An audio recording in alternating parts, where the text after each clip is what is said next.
Hello. As you know, the UK government has moved England on to step 4 of their roadmap to recovery from the COVID-19 coronavirus, as from this past Monday, the 19th of July. This has implications for us and for the use of our building. In 1 Corinthians chapter 10, Paul gives the church at Corinth some advice concerning eating meat bought in the marketplace. The Corinthian Christians are concerned that the meat may have been sacrificed to idols. What should they do? Paul says that whilst they may think they are allowed to do anything, not everything is beneficial to them. Moreover, there might be occasions when they should choose not to eat the meat for the conscience of someone else, saying, "I don't just do what is best for me, I do what is best for others, so that many may be saved." As a Christian family, that seems to me to be a good rule of thumb for approaching the next step out of lockdown. We may now have the freedom not to maintain social distancing or to wear masks, but for the good of our church family and for the wider community, we should consider doing so. In my discussions with the core council and my reflection on what to do next, I've tried to keep this principle in front of me. If a current restriction is not too onerous, then for the moment at least, while cases are set to continue to rise, that restriction should stay in place. I therefore wanted to speak to you, setting out what you should expect when you attend worship or for any other activity in our building over the next few weeks. Every activity we undertake needs a written risk assessment, which must be signed off by another person, a Salvation Army officer, before the activity begins. The most effective way out of the coronavirus crisis is for as many people to get the vaccine as possible. I continue to urge you to do so if you have not done so already. If you have any symptoms which are potentially a sign of COVID-19, you shouldn't enter the building. This includes any of the following: a new continuous cough, a high temperature, or any loss or change in taste. Thinking of the good of our church family and community, we would also ask that you would not attend if you have a headache or any cold symptoms, even if you are sure in your bones that what you have is a common cold. We must appreciate that in the current climate, many people will feel uncomfortable sharing space with someone who has those symptoms. If you're instructed by NHS Track and Trace to self-isolate, or if you know that you're a close contact of someone who has tested positive for COVID-19, you should also be self-isolating and please not coming into the building. If you test positive for COVID-19, please notify me immediately so we can advise those that you came into close contact with in the building. If you've been diagnosed as clinically extremely vulnerable, then you're advised to follow the same guidance as everyone else. However, as someone who is at a higher risk of becoming seriously ill if you were to catch COVID-19, you should think particularly carefully about precautions that you can continue to take. Social distancing is now a personal choice, so there's no longer any need to pre-book a seat before you come to worship. You can simply turn up as you used to do. We've set aside the songster block in the main hall as the area to sit in if you wish to maintain some distance from others. Every other row in that block will be blocked off, and we'd ask that if a row in that block is already occupied when you arrive, that you don't use that row, but find a free one. If you're sitting in that songster block area, you may wish to bring an item with you to put on the seat next to you to deter others from joining you. Stewards will continue to be available to direct people to quieter places in the hall if that area is full. Everyone should seek to keep as much distance from others as they can and be gracious to those who are not yet ready to mix very much, and watch for crowding or clustering in various areas of the building, around the doors leading from the lobby into the main hall, for example, and the lobby itself.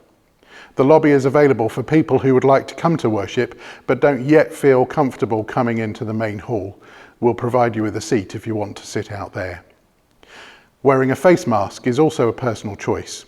However, bearing in mind the risks and with an overarching desire to protect our church family and the community at large, I expect and recommend that anyone entering the building wears a face mask whilst moving about in the building and when singing. You may remove your face covering while seated, but it's equally acceptable for you to carry on wearing it if you feel safer in doing so. If the wearing of a face covering would prevent you from coming to the building for whatever reason, then please speak to me and we can come to an agreement. We will ensure that the spaces we use are well ventilated before, during and after any activity. When using the main hall, we will open the windows, use the fan in the roof ventilation system, keep the double doors from the lobby into the main hall open, and keep at least one external door at the main entrance open too. For that reason, we ask you to always keep all personal belongings with you and not to use the coat hooks outside the kitchen. We will need to be more vigilant when it comes to the security of the building when in use. The NHS COVID-19 app is a vital part of the NHS track and trace system. We will therefore keep the QR code in the lobby to enable you to log in when you attend the building, and we would encourage you to use it. In addition, if you don't have access to a smartphone or you prefer not to use the app, then we will provide a paper system on reception for you to leave your name and contact details if you want to check in for the purposes of track and trace. We need to continue to maintain the simple and effective personal hygiene behaviours that we've all got used to. Washing our hands with soap and water or using hand sanitiser as we enter and exit the building. Hand sanitiser will continue to be provided in the lobby. We need to avoid touching our eyes, nose and mouth, and washing our hands before and after if we do need to touch our face, for example when we put on or take off our face covering. We need to cover our mouths and noses with disposable tissues when we cough or sneeze into the crook of our elbow if we don't have a tissue to hand.